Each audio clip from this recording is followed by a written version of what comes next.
पांडव मानक स्वर्गारोहण पर्व।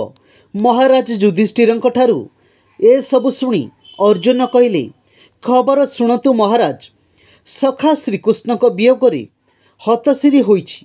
मो देहरे तेज नाही, सही तेज कृष्ण सांगरी गला। जीवन थाउ थाउ मला भली होइछि। तांको पादरे आश्रा करी गांडीव धरिथिली। तांकरी आश्रारे द्रौपदଙ୍କ राजसभारे याज्ञसेनिक स्वयंवर बेले लाख बिंदी तांको पाइथिली। खांड बद्वन दहन बेले श्रीकृष्ण मो सांगरे थिले। तांकरी कृपारु मयदानव द्वारा निर्मित शिल्प नैपुण्य परिपूर्ण अद्भुत सभाभवन मायासभा पाइथिली। सेठू सबुराज बसी अश्वमेध यज्ञ काल तुम पाद तले निउछाली हेउथिले। तांकरी इच्छारी जरासंध को बाहुबल जीति राजा मानकु मुक्त करागला। सेही राजा माने तुमर वश्यता स्वीकार कले।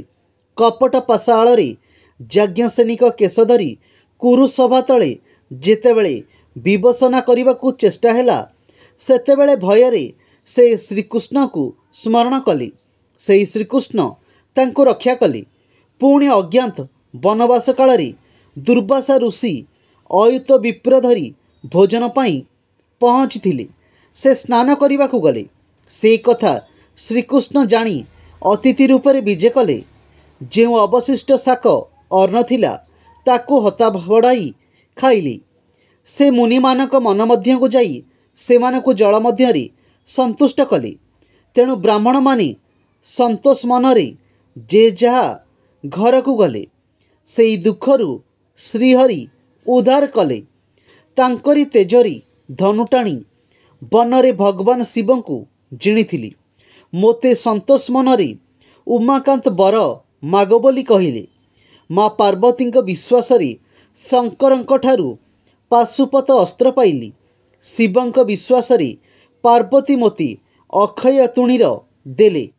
से दुई अस्त्र पाई श्रीहरिंक विश्वास इंद्र भुवन पहुँचिले। विष्णुक तेजरी मते देखी सबु देवता माने इंद्र आसन में बसाइले।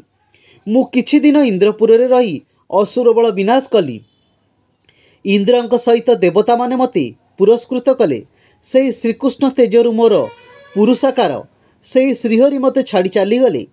कुरु पांडवंक युद्धरे कौरवंक सागर भली सेना को से श्रीकृष्ण बंधुपण पाई आमे जय करथिले। ए कथा देव मानव को आगोचर। विराट राजा गोधन हरण बेले से श्रीकृष्ण दयारु जा भरोसा पाई से मते आज छाड़ी चलीगले। भीष्म कर्ण कृप शैल आदि जेते नृप थिले सेमानक आगरे से रथ अश्वर लगाम धरी सारथी होइथिले। से श्रीकृष्ण पाई महाबली नृप माने पराजित होइथिले।